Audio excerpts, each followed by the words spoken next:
Hi everyone, my name is Sarah Lipkowitz. I'm a real estate agent based in Montgomery County, Maryland. I specialize in both residential and equestrian properties in Maryland and Virginia. And today I want to make a really quick video giving you some tips for buying a horse farm. The first tip I can give you when you are looking to buy a horse farm is that you need to think about storage.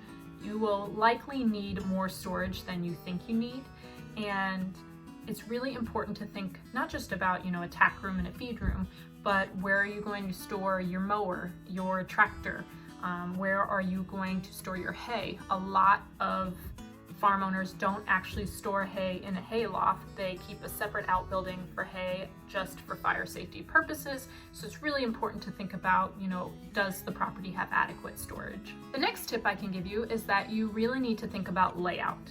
Now, layout is pretty important because if the farm is poorly laid out, it is not going to be fun trying to get your chores done. Are you going to have to be crisscrossing the property?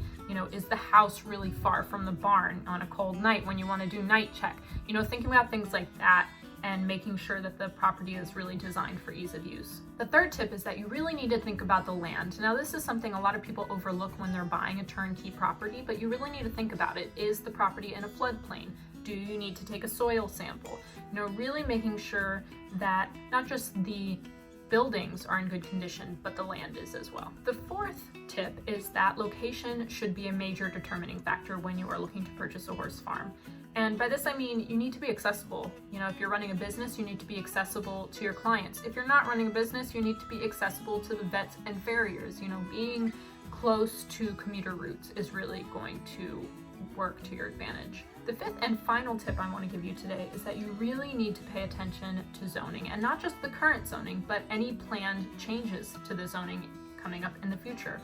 If you are planning on running a business off of the property and commercial activities are prohibited, guess what? You can't have boarders or a training business. If you're going to be buying land to build on, the county may require that you build the house before you build the barn. So, things like that, and how many horses are allowed on the property, it's really, really important to pay attention to zoning. Thank you for watching. Again, my name is Sarah Lipkowitz and I'm a real estate agent based in Montgomery County, Maryland. I specialize in both residential and equestrian properties in Maryland and Virginia.